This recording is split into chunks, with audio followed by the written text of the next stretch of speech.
మన టీవీ బులెటిన్ల ముందుగా హెడ్లైన్స్ చూద్దాం. అన్నమయ్య జిల్లా పీలేరులో కదిలిరా సభ. హాజరైన చంద్రబాబు, పీలేరు జనగర్జన రాష్ట్రమంతా వినిపించాలన్న టీడీపీ అధినేత. ప్రజాకోర్టులో జగన్ కు శిక్ష పడే సమయం సమీపించిందని వ్యాఖ్య.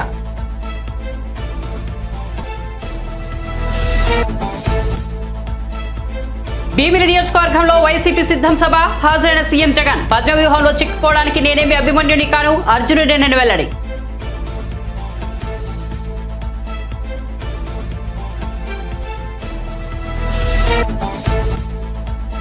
బీసీ, మైనార్టీ, గిరిజన సంక్షేమ శాఖలపై ముఖ్యమంత్రి సమీక్ష. కళ్యాణ లక్ష్మి, షాదీ ముబారక్ లబ్ధిదారులకు 1 లక్షతో పాటు తులం బంగారం ఇచ్చేలా ప్రణాళికలు రూపొందించాలన్న సీఎం.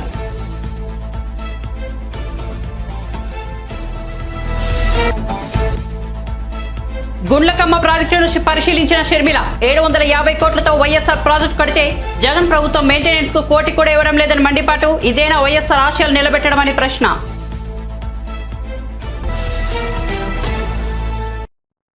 ఇక వార్త వివరాల్లోకి వెళ్తే, టీడీపీ అధినేత చంద్రబాబు అన్నమయ్య జిల్లా పీలేరులో కదిలిరా సభకు హాజరయ్యారు. ఈ సందర్భంగా ఆయన ప్రసంగిస్తూ పీలేరు జనగర్జన రాష్ట్రమంతా ప్రతిధ్వనించాలని పిలుపునిచ్చారు. ప్రజాకోర్టులో జగన్ కు శిక్ష పడే సమయం సమీపించిందని, వైసీపీకి కౌంటర్ ప్రారంభమైందని అన్నారు. రాబోయే ఎన్నికలు కురుక్షేత్ర యుద్ధమని, అందులో గెలిచేది టీడీపీ జనసేన కూటమేనని చంద్రబాబు ఉద్ఘాటించారు. భీమిలిలో సీఎం జగన్ సిద్ధం సభ నిర్వహిస్తున్న నేపథ్యంలో చంద్రబాబు స్పందించారు. ఎన్నికలు వస్తేనే జగన్ ప్రజల్లోకి వస్తారని విమర్శించారు. మద్య నిషేధంపై మాట తప్పిన వ్యక్తి జగన్, అలాంటి వ్యక్తికి ఓటు అడిగే హక్కు లేదని స్పష్టం చేశారు. అబద్దాలు చెప్పడంలో జగన్ పీహెచ్డీ చేశారని, 10 రూపాయలు ఇచ్చి 100 రూపాయలు దోచుకోవడమే ఆయన విధానమని వివరించారు. ఇలాంటి జలగ మనకెందుకు, మరోసారి చెప్తున్నా వైనాటు పులివెందల అంటూ చంద్రబాబు ప్రకటించారు. జగన్ ఇప్పుడు ఎన్నికలు వస్తున్నాయి, ఎన్నికల సమయంలో మాట్లాడుతున్నాడు, సిద్ధమని మీటింగ్లు పెడతాడంట. నేను అడుగుతున్నా, ఆయన ప్రచార సభలకు సిద్ధమైతే అవినీతి డబ్బులుందని ఎక్కడికక్కడ పెద్ద పెద్ద హోర్డింగ్లు పెడుతున్నాడు. 5 సంవత్సరాలు ప్రతిపక్షాలు ఎక్కడున్నా ఒక కటౌట్ పెట్టాలన్నా, ఒక హోర్డింగ్ పెట్టాలన్నా పూర్తిగా అడ్డం పడి ఇష్టానుసారంగా చేసిన ఈ జగన్ ఇప్పుడు ప్రచారానికి సిద్ధం అంటున్నారు. మిమ్మల్ని అడుగుతున్నా, మీరు సిద్ధమవునా కాదా అని మిమ్మల్ని అడుగుతున్నా. మనం చేయాల్సింది, అయ్యా జగన్ రెడ్డి, నీకు అభ్యర్థులు కూడా దొరకడం లేదు. నువ్వు అభ్యర్థుల పేరు చెప్తే వాళ్ళు పారిపోయే పరిస్థితికి వచ్చారు. ఈరోజు ఈ సభ నుంచి చెప్తున్నా, నువ్వు గాని మీ పార్టీ గాని ఎన్నికలకు సిద్ధమని మీరు మాట్లాడితే మిమ్మల్ని ఓడించడానికి ప్రజలు సిద్ధం. అవునా కాదా? ఊరూరా మీరందరూ సిద్ధపడాలి. నేను అడుగుతున్నా మళ్ళా ఒకసారి, మేము సిద్ధంగా ఉన్నామంటే గట్టిగా చప్పట్లు కొట్టి చెప్పండి. విశాఖపట్నంలో మీటింగ్ పెడుతున్నాడు. పీలేరు నుంచి మీ మాటలు నిలబడాలి. మేము సిద్ధమని గట్టిగా చప్పట్లు కొట్టండి మరొకసారి.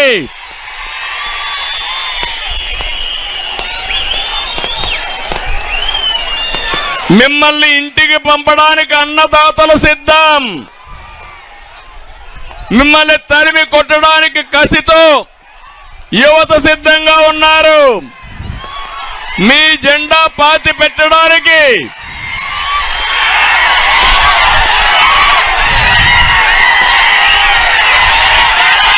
మీ తమ్ముళ్ళు, యువత ఓపిక ఉండాలి. మీరంతా వచ్చేయండి. మీరంతా రండి. మీరు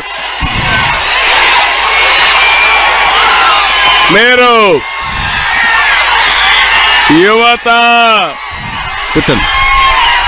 మీరంతా వచ్చేయండి. మీరంతా వచ్చేయండి. వాళ్ళే మీరు సహకరించకపోతే మనం మాట్లాడాలి. పని చేశాడా అని అడుగుతున్నా మిమ్మల్ని. ఎక్కడైనా అభివృద్ధి అయిందా అని అడుగుతున్నా మిమ్మల్ని. ఒక్క అభివృద్ధి కార్యక్రమం చేయలా. ఒక్క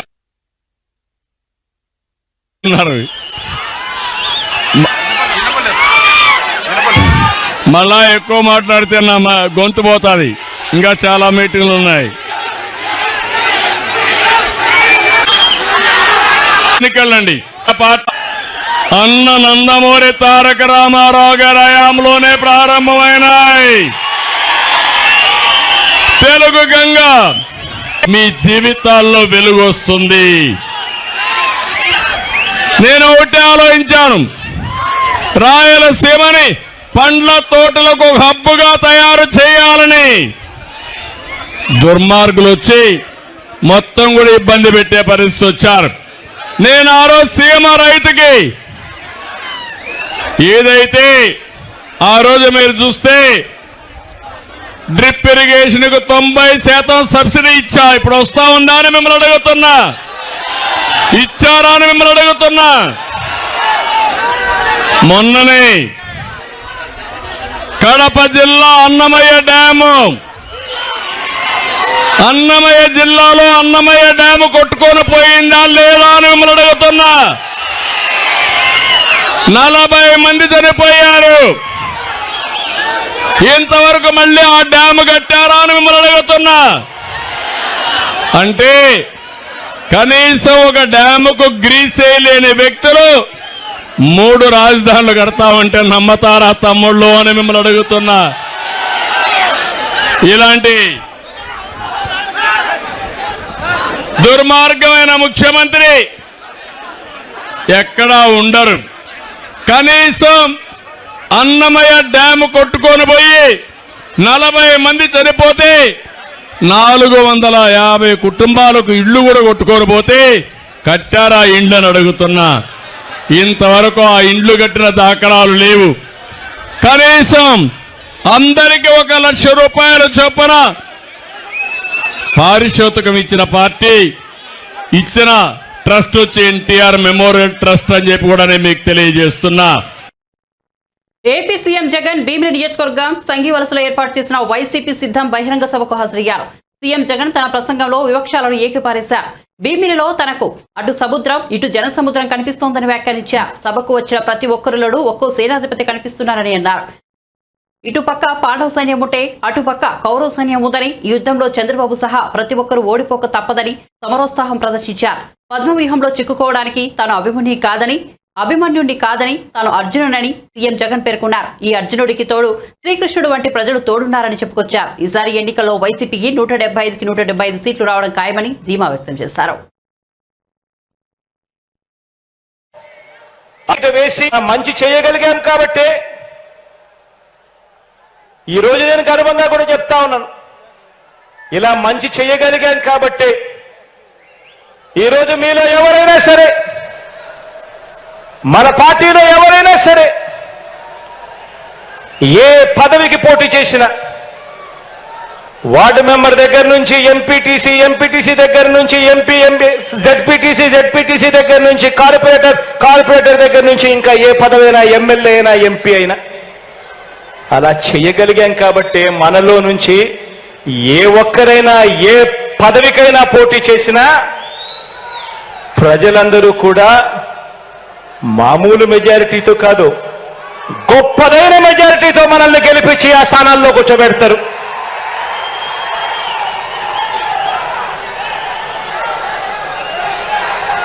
ఇలా మన పార్టీని అభిమానించే వారికి చరిత్రలో ఎవరు ఇవ్వని అవకాశాలు మనమే ఇచ్చాం. నామినేషన్ పనులలో కూడా, కేటాయింపుల్లో కూడా ఇదే పంత న్యాయం కూడా చేస్తూ వచ్చాం.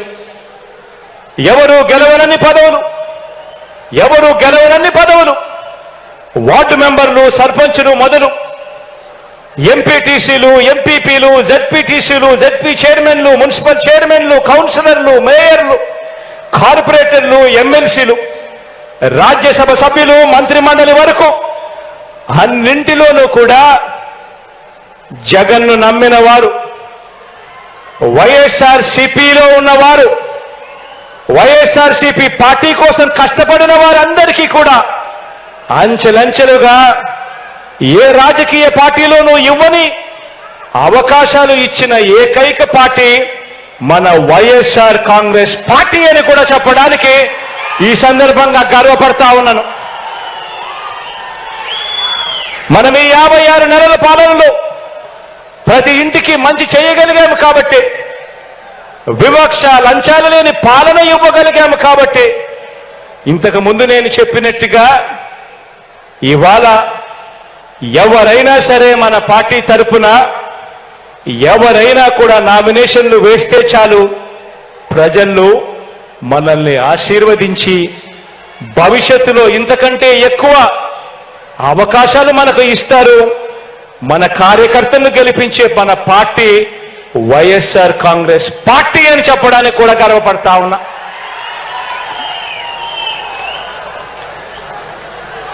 ఇప్పుడు మనం చేయాల్సిందల్లా ఒకటే.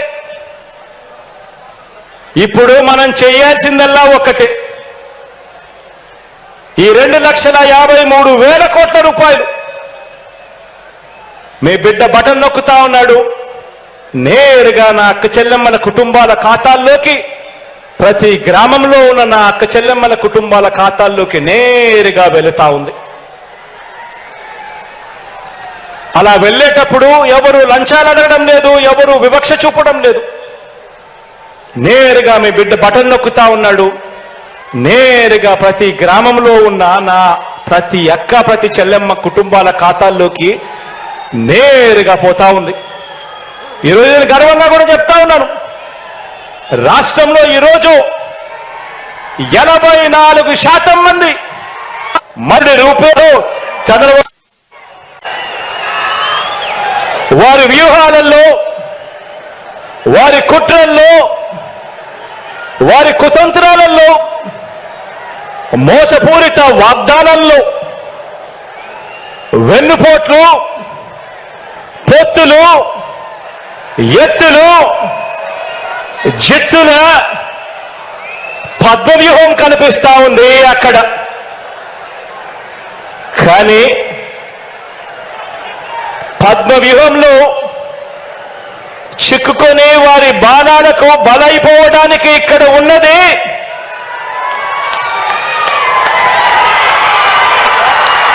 అభిమన్యుడు కాదు, ఇక్కడ ఉన్నది అర్జునుడు.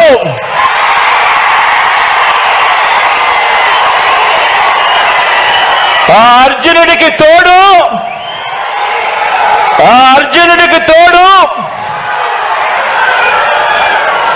ప్రజలు, దేవుడి దయ, ఇక్కడ ఉన్న నా అన్నదమ్ములు, నా అక్క చెల్లెమ్మలందరూ, ఇంతమంది కార్యకర్తలు, ఇంతమంది అన్నదమ్ములు, ఇంతమంది తోడు కృష్ణుడి రూపేణ మీ అర్జునుడికి, మీ బిడ్డకు ఇంతటి అండదండలిస్తా ఉన్న పరిస్థితులు ఇక్కడ ఉన్నాయి కాబట్టి మీ బిడ్డ భయపడడు. ప్రకాశం జిల్లాలోని గుండ్లకమ్మ ప్రాజెక్టును ఏపీసీసీ అధ్యక్షులు వైఎస్ షర్మిల, ఆ పార్టీ సీనియర్ నేతలు రఘువీరారెడ్డి, పల్లంరాజు, గిడిగ రుద్రరాజు తదితర నేతలు సందర్శించారు. ఈ సందర్భంగా మీడియాతో మాట్లాడిన షర్మిల వైసీపీ ప్రభుత్వంపై విరుచుకుపడ్డారు. 750 కోట్లు పెట్టి వైఎస్ఆర్ గుండ్లకమ్మ ప్రాజెక్టు కడితే ప్రాజెక్ట్ మెయింటెనెన్స్ కోసం వైసీపీ ప్రభుత్వం ఏడాదికి కనీసం ₹1 కోటి కూడా ఇవ్వడం లేదని విమర్శించారు. ప్రాజెక్టును సందర్శించడానికి ఇక్కడ ప్రకాశం జిల్లాలో ఓబుల్రెడ్డి గుండ్లకమ్మ ప్రాజెక్టు దగ్గర కాంగ్రెస్ పార్టీ ఈ ప్రాజెక్టును సందర్శించడానికి, ఇక్కడ ప్రజలు పడుతున్న ఇబ్బందులను చూసి ప్రపంచం దృష్టికి తేయడానికి ఇక్కడికి రావడం జరిగింది. ఈ ప్రాజెక్టు రాజశేఖర రెడ్డి గారు జలయజ్ఞంలో భాగంగా తలంచిన ప్రాజెక్టు. ఈ ప్రాజెక్టు వల్ల దాదాపు 1,00,000 ఎకరాలకు సాగునీరే కాకుండా ఒంగోలు పట్టణంతో పాటు 12 మండలాలు తాగునీరు కూడా ఇచ్చే ప్రాజెక్టు. 16 నెలల క్రితం ఒక గేటు కొట్టుకుపోయింది, 3 నెలల క్రితం ఇంకొక గేటు కూడా కొట్టుకుపోయింది. కేవలం మెయింటెనెన్స్ లేక ఈ ప్రమాదం జరిగింది అని ఎస్సీ గారే స్వయంగా చెప్పడం జరుగుతుంది. 5 సంవత్సరాలుగా ఈ ప్రాజెక్టు మెయింటెనెన్స్ చేస్తున్నా ఈరోజు ఈ ప్రమాదం వచ్చేదే కాదు. జగనన్న గారు గత 5 సంవత్సరాలుగా ముఖ్యమంత్రిగా ఉన్నారు. జగనన్న గారు రాజశేఖర రెడ్డి గారి ఆశయాలను నిలబెడుతున్నాను అంటున్నారు. రాజశేఖర రెడ్డి గారు 750 కోట్లు పెట్టి ఈ ప్రాజెక్టును కడితే మీరు కనీసం సంవత్సరానికో లేకపోతే 2-3 సంవత్సరాలకు ఒకసారో 2 కోట్లో 4 కోట్లో రిలీజ్ చేసినా ఈ మెయింటెనెన్స్ పనులు జరుగుతాయి. మీకు కనీసం ప్రాజెక్టు మెయింటైన్ చేసే ఇంగితం కూడా లేదు అంటే మరి మీరు రాజశేఖర రెడ్డి గారి ఆశయాలను ఎలా నిలబెడుతున్నారో వైసీపీ నాయకులు సమాధానం చెప్పాలి. సంబంధిత మంత్రి అయితే సంక్రాంతి డాన్సులు చేస్తాడంట తప్ప పని చేయడట. ఇక్కడ ఏ మాత్రం మెయింటెనెన్స్ ఉన్నా ఈ ప్రమాదం జరుగుండేది కాదు. ఈరోజు ఒంగోలు పట్టణం సైతం మంచినీళ్లు రావటం లేదు, ఒక రోజు ఇచ్చింది లేదు. ఈరోజు కనీసం 2-3 రోజులకు ఒకసారి కూడా నీళ్లు రావట్లేదు తాగడానికి. నేను చెప్తున్నది తాగే నీళ్ళు, మంచి నీళ్ల కోసం. రాజశేఖర రెడ్డి గారి సంక్షేమ పాలనే మేము అందిస్తున్నామని చెప్పుకుంటున్న మీరు కనీసం రాజశేఖర రెడ్డి గారు కట్టిన ప్రాజెక్టును మెయింటెనెన్స్ కూడా మీరు చేయకపోతే మీరు ఎలా వారసులు అవుతారు? మీరు ఎలా రాజశేఖర రెడ్డి గారి ఆశయాలు నిలబెడతారో మాకైతే అర్థం కావటం లేదు. ఇప్పటికైనా వెంటనే ఏదైనా చేయకపోతే ఈ ప్రాజెక్టు మొత్తము కూలిపోయే ప్రమాదం ఉందని ఎస్సీ గారు ఎప్పటి నుంచో మేము 2020 నుంచి అడుగుతున్నాము, మరమ్మతులు చేయాల్సిన అవసరం ఉంది అని ప్రతి సంవత్సరము అడుగుతున్నాము, కానీ ప్రభుత్వం పట్టించుకోవట్లేదు అంటున్నారు. 10 కోట్లు ఇచ్చినా కూడా ఈ రోజు చేయాల్సిన మరమ్మతులు అయితేనేమి, రీప్లేస్మెంట్లు అయితేనేమి చేసుకుంటే ప్రాజెక్టు నిలబడుతుంది. లేకపోతే ఈ ప్రాజెక్టు నిలబడే అవకాశమే లేదు, మొత్తం నాశనం అయిపోతుంది, అసలు ప్రాజెక్టు కట్టి కూడా వృధా అయిపోతుంది అని చెప్తున్నారు. కనీసం ఇప్పుడైనా కళ్ళు తెరవండి, కనీసం ఇప్పటికైనా ప్రభుత్వం కళ్ళు తెరవాలి, చేయాల్సిన మరమ్మతులు పనులు చేయండి. ఇక్కడైతే గేటు, కొట్టుకుపోయిన గేటు తేలుతుంది ఇక్కడ నీళ్లలో. మీ పనితీరు ఇది అని ఆ గేటే సాక్ష్యం చెప్తుంది. కాంగ్రెస్ పార్టీ ఇచ్చిన హామీలు నెరవేర్చే సత్తా లేక తెల్లారితే కేసీఆర్ పైన బీఆర్ఎస్ పైన పడుతోందని బీఆర్ఎస్ వర్కింగ్ ప్రెసిడెంట్ కేటీఆర్ ఆగ్రహం వ్యక్తం చేశారు. జూబ్లీహిల్స్ నియోజకవర్గ బీఆర్ఎస్ పార్టీ కార్యకర్తల సమావేశంలో ఆయన పాల్గొన్నారు. ఈ సందర్భంగా మాట్లాడుతూ గ్రేటర్ హైదరాబాద్ పరిధిలో మనం క్లీన్ స్వీప్ చేసి కాంగ్రెస్ బీజేపీని ఓడగట్టామన్నారు. దురదృష్టవశాత్తు హైదరాబాద్ బయటి జిల్లాలో మాత్రం మనకు అనుకూలంగా తీర్పు రాలేదన్నారు. అయినప్పటికీ మనం చాలా చోట్ల స్వల్ప తేడాతో ఓడిపోయామన్నారు. కేసీఆర్ వంటి నాయకుడిని గెలిపించుకోలేకపోయామని చాలా మంది ఇప్పుడు బాధపడుతున్నారన్నారు. అసెంబ్లీ ఎన్నికల్లో మనం ఓడిపోయినప్పటికీ ఇది స్పీడ్ బ్రేకర్ మాత్రమేనని అన్నారు. జూబ్లీహిల్స్ లో పార్టీ కోసం కష్టపడి పనిచేసిన ప్రతి ఒక్కరికి ధన్యవాదాలు తెలిపారు. బయట కొన్ని జిల్లాలలో మొత్తం గ్రేటర్ హైదరాబాద్ పరిధిలో ప్రతి ఒక్క సోదరుడు సోదరి కూడా కేసీఆర్ గారి నాయకత్వం అయితేనే ఈ రాష్ట్రం బాగుంటది అని చెప్పి జిహెచ్ఎంసీలో క్లీన్ స్వీప్, మొత్తం ఒక్క సీటు కూడా వేరే వాళ్ళకి పోకుండా క్లీన్ స్వీప్ చేసి కాంగ్రెస్ ను బీజేపీని అడ్రస్ లేకుండా గ్రేటర్ హైదరాబాద్ కాడికి చేయగలిగినాం. కానీ దురదృష్టం బయట గ్రేటర్ హైదరాబాద్ బయట కొన్ని జిల్లాలలో మనం అనుకున్న ఫలితాలు రాలేదు. అందుకే మనకు 37% ఓటు వచ్చినప్పటికీ కాంగ్రెస్ పార్టీకి మనకంటే 1.85% అంటే చాలా స్వల్ప తేడా. దాంతో వాళ్లకు కొన్ని సీట్లు జిల్లాలలో ఎక్కువ వచ్చినాయి. మనకు 39 వచ్చినాయి, వాళ్లకు 64 సీట్లు వచ్చి వాళ్ళు గవర్నమెంట్ లోకి వచ్చినారు. ఈ 45-50 రోజుల్లో నేను చూస్తా ఉన్నాను, హైదరాబాద్ లో ఉండే ప్రజలైతే ఇట్లెట్లా జరిగింది, ఎందుకు జరిగింది, ఎట్లా జరిగింది అనే మాట నేను కనీసం హైదరాబాద్ లో మిగతా మిత్రులతో, నాయకులతో, కార్యకర్తలతో మాట్లాడేటప్పుడు చాలా మంది ఆశ్చర్యం వ్యక్తం చేస్తున్నారు, బాధపడతా ఉన్నారు.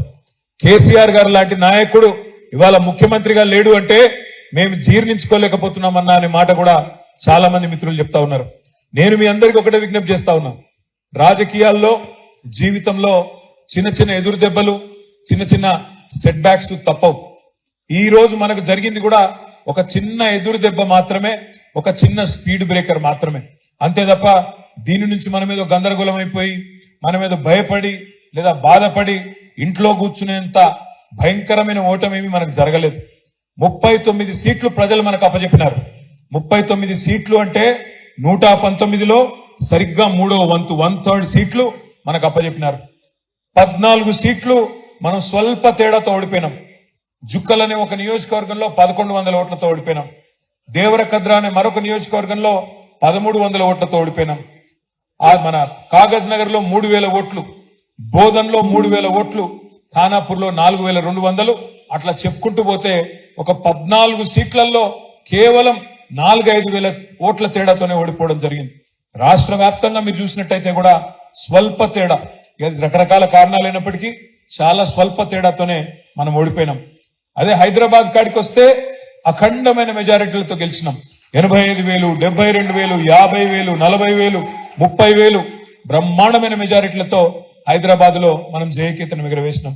ఇవాళ మనందరం ఆలోచించాల్సింది ఒకటే, పెద్దలు చెప్తారు ఎక్కడ కోల్పోయిన దాన్ని అక్కడనే వెతుక్కోవాలంటారు.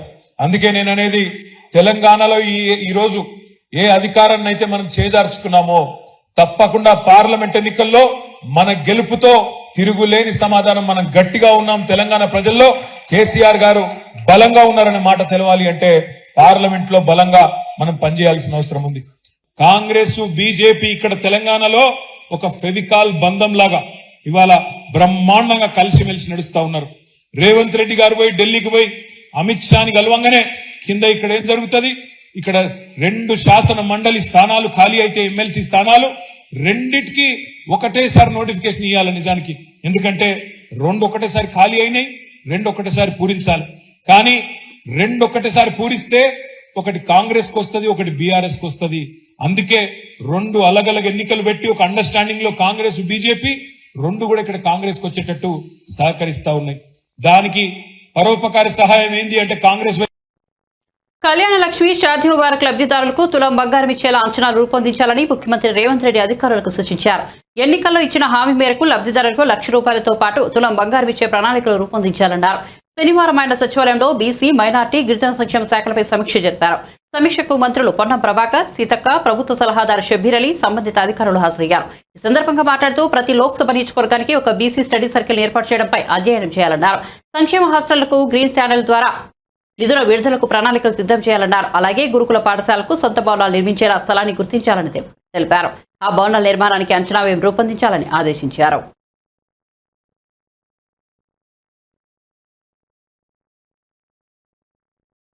మాజీ ఎమ్మెల్యే తీగల కృష్ణారెడ్డి ముఖ్యమంత్రి రేవంత్ రెడ్డి మర్యాదపూర్వకంగా కలిశారు. సచివాలయంలో ఆయనను సీఎం కలిశారు. ఈ సమయంలో మంత్రులు సీతక్క, కొండా సురేఖ, పొన్నం ప్రభాకర్, పొంగులేటి శ్రీనివాసరెడ్డి తదితరులు ఉన్నారు. తీగల కృష్ణారెడ్డి టీడీపీ నుంచి హైదరాబాద్ మేయర్గా పనిచేశారు. 2014లో టీడీపీ నుంచి ఎమ్మెల్యేగా పోటీ చేసి గెలిచారు. ఆ తర్వాత బీఆర్ఎస్ లో చేరి మహేశ్వరం నియోజకవర్గం నుంచి విజయం సాధించారు. బీఆర్ఎస్ నాయకులు వరుసగా రేవంత్ రెడ్డిని కలవడం చర్చనీయాంశంగా మారింది. బీఆర్ఎస్ పార్టీ తెలంగాణ ఉద్యమం నుంచి ఇప్పటి వరకు అనేక ముళ్లబాటను చూసిందని, ప్రతి పూలబాటను చూసిందని మాజీ మంత్రి ఎమ్మెల్యే హరీష్ రావు పేర్కొన్నారు. శనివారం సిద్దిపేట కొండామలియా గార్డెన్ లో ఏర్పాటు చేసిన బీఆర్ఎస్ కృతజ్ఞత సభలో ఆయన మాట్లాడారు. బీఆర్ఎస్ కు ఉద్యమాలు, దాడులు, బెదిరింపులు కొత్తవి కాదని అన్నారు. నాడు 10 సీట్లు వచ్చినా వెనకడుగు వేయలేదని వెల్లడించారు. పదవి లేని కార్యకర్తలు కూడా వచ్చి ఆడ నిలబడు పెద్ద సినిమా చూపిస్తున్నారు కూడా మనం పెద్ద బాధపడాల్సిన అవసరం లేదు. వాస్తవానికి మనకు రాష్ట్రం మొత్తంలో చూస్తే 1.8% ఓట్లు మాత్రమే తక్కువ వచ్చినాయి. మొత్తం తెలంగాణలో 4 లక్షల ఓట్లు మనకు వచ్చుంటే గవర్నమెంట్ మనది. అంటే మనమేమి ప్రజలు పూర్తిగా తిరస్కరించిన సందర్భంగా దగ్గరికి వచ్చి కొద్ది మెజార్టీతో మనం 1.8%తో ఇవాళ ప్రభుత్వాన్ని కోల్పోయాం. దాదాపు 39 ఎమ్మెల్యేలు గెలిచాం. మనం మంచి అద్భుతమైన విజయాల్ని కూడా మనం సాధించాం. అయితే ఈ 1.8%తో మిస్ అయినాం కదా, ఇక్కడికేదో అయిపోయిందని మనం బాధపడద్దు. తప్పకుండా భవిష్యత్తు మనకు ఉంటుంది. చరిత్రలో మన దక్షిణ భారతదేశంలో 3ఓసారి ఏ ప్రభుత్వం రాలే. ఈసారి మనం తెచ్చుకుంటామేమో, హ్యాట్రిక్ కొట్టి రికార్డ్ సృష్టిస్తామో అని అనుకున్నాం. కేరళ కానీ, తమిళనాడు కానీ, ఆంధ్రప్రదేశ్ కానీ, మరి కర్ణాటక కానీ ఎక్కడ కూడా 3ఓసారి వరుసగా ఒక ప్రభుత్వం వచ్చిన సందర్భం మన దక్షిణ భారతదేశంలో లేదు. సో మనం 2 సార్లు అయినా 3ఓసారి కూడా వస్తుంది అనుకున్నాం. సరే, రాలేకపోయాం. మొన్న హైదరాబాద్లో కూడా కార్యకర్తల మీటింగ్ జరిగింది. కొంతమంది మా గౌరవ సర్పంచులు, కౌన్సిలర్లు కూడా అయ్యో మమ్మల్ని పిలవలేదని బాధపడ్డట్టు తెలిసింది. వాస్తవానికి ఏంటంటే ఆడ 400 మందితోనే మీటింగ్. ఒక పార్లమెంట్ కాన్స్టిట్యున్సీకి 400 మంది అంటే నియోజకవర్గానికి 60 మందినే రమ్మన్నారు. మరి 60 అన్నప్పుడు నా పరిస్థితి ఏంటంటే ఎవరిని కాదని లేనటువంటి పరిస్థితి. కొంతమంది పిలవకుండా వచ్చిండ్రు. ఆ పిలవకుండా వచ్చిన వాళ్ళతో పంచాయతీ వచ్చింది. ఆయన పోయిండు, నన్ను విలువలేదని మీరు అనుకున్నారు. సో దాంతో ఎవరు కూడా బాధపడొద్దు. అయితే చాలా వివరాలు కూడా మాట్లాడుకున్నాం అక్కడ. చాలా విషయాలు కూడా చెప్పారు, రకరకాల సూచనలు కూడా వచ్చాయి. మనకు ఈ బంధులు కొంత ఇబ్బంది పెట్టిన ఈ దళిత బంధు, బీసీ బంధు మన పార్టీకి నష్టం చేసిందని కొంతమంది కార్యకర్తలు చెప్పారు.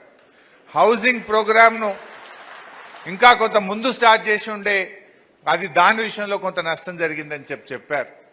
ఇంకిట్లా రకరకాల మంచి సూచనలు వచ్చినాయి.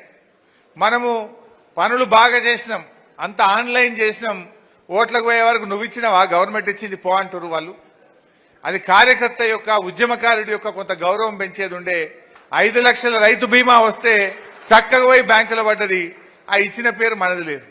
వాళ్ళు కాంగ్రెస్ ఉత్త దరఖాస్తుకే పెద్ద వాళ్ళు పదవి లేని కార్యకర్తలు కూడా వచ్చి ఆడ నిలబడు పెద్ద సినిమా చూపిస్తున్నారు. మనం 5 లక్షలు చెక్ ఇస్తే కూడా కనీసం చెప్పుకోలేదు, అది చక్కగా పోయి బ్యాంకులో పడుడు, ఫోన్లు మోగుడు. ఇటీవల సంక్రాంతి సందర్భంగా విడుదలైన చిన్న సినిమా హనుమాన్ పెద్ద విజయాన్ని సొంతం చేసుకుంది. ఎలాంటి అంచనాలు లేని ఈ సినిమా బాక్సాఫీస్ వద్ద కలెక్షన్ల వర్షం కురిపించింది. తేజ సజ్జా ప్రధాన పాత్రలో ప్రశాంత్ వర్మ దర్శకత్వంలో వచ్చిన హనుమాన్ చిత్రం సంక్రాంతి కింగ్ గా నిలిచింది. కాగా హనుమాన్ చిత్ర బృందం తాజాగా హైదరాబాద్ లో కృతజ్ఞత సమావేశం ఏర్పాటు చేసింది. ఈ కార్యక్రమానికి ముఖ్య అతిథిగా ప్రఖ్యాత చిలుకూరు బాలాచార్య ప్రధాన పూజారి రంగనాథన్ హాజరయ్యారు. ఈ సందర్భంగా ఆయన టీనేజర్లలో ఆత్మహత్యలు పెరుగుతున్నాయని ఆందోళన వ్యక్తం చేస్తూ చాలా మందికి తెలియని ఓ పురాణ అంశాన్ని ఆయన వెల్లడించారు.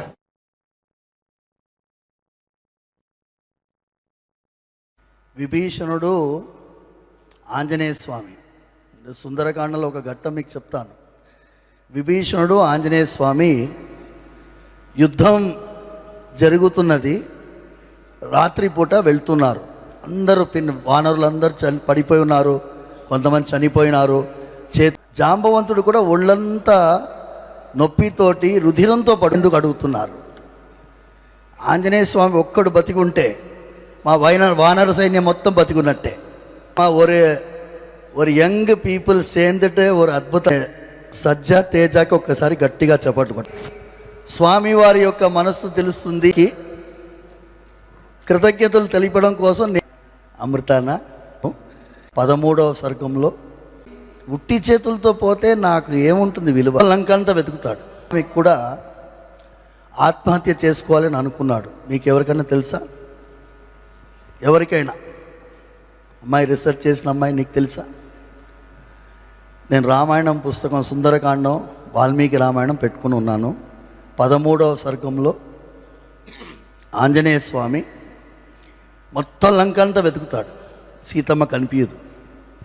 సీతమ్మ కనిపించకపోతే నేను ఇంత దూరం ఎగిరి వచ్చి ఉట్టి చేతులతో పోతే నాకు ఏముంటుంది విలువ? నంబర్ 1. సీత కనిపించలేదంటే రాముల వారి పరిస్థితి ఏముంటుంది?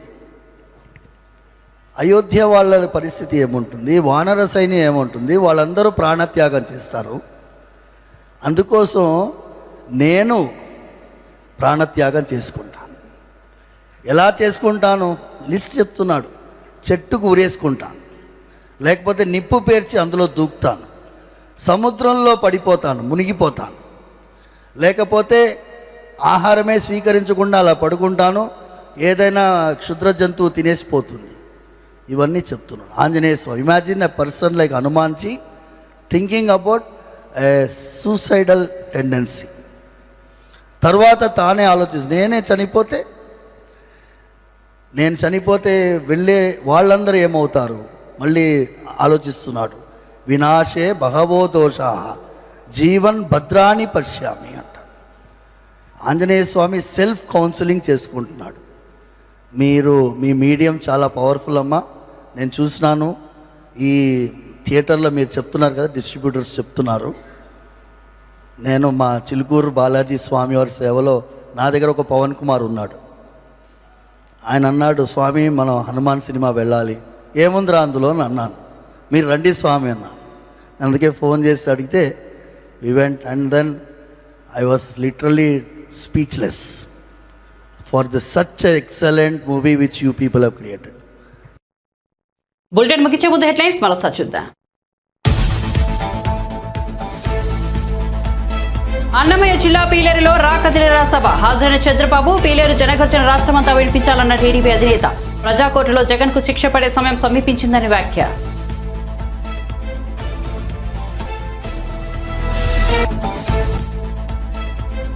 భీమిలి నియోజకవర్గంలో వైసీపీ సిద్ధం సభ హాజరైన సీఎం జగన్ పద్మవ్యూహంలో చిక్కుకోవడానికి నేనేమి అభిమన్యుని కాను అర్జునుడినే వెల్లడి.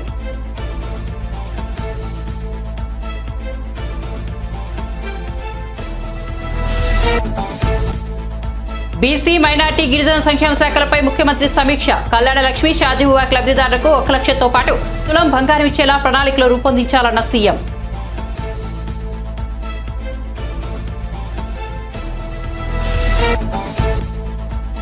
గుండ్లకమ్మ ప్రాజెక్టును పరిశీలించిన షర్మిల 750 కోట్లతో వైఎస్ఆర్ ప్రాజెక్టు కడితే జగన్ ప్రభుత్వం మెయింటెనెన్స్ కోటి కూడా ఇవ్వడం లేదని మండిపాటు. ఇదేనా వైఎస్ఆర్ ఆశయాలను నిలబెట్టడం అనే ప్రశ్న. మరిన్ని అప్డేట్స్ కోసం చూస్తూనే ఉండండి మన టీవీ.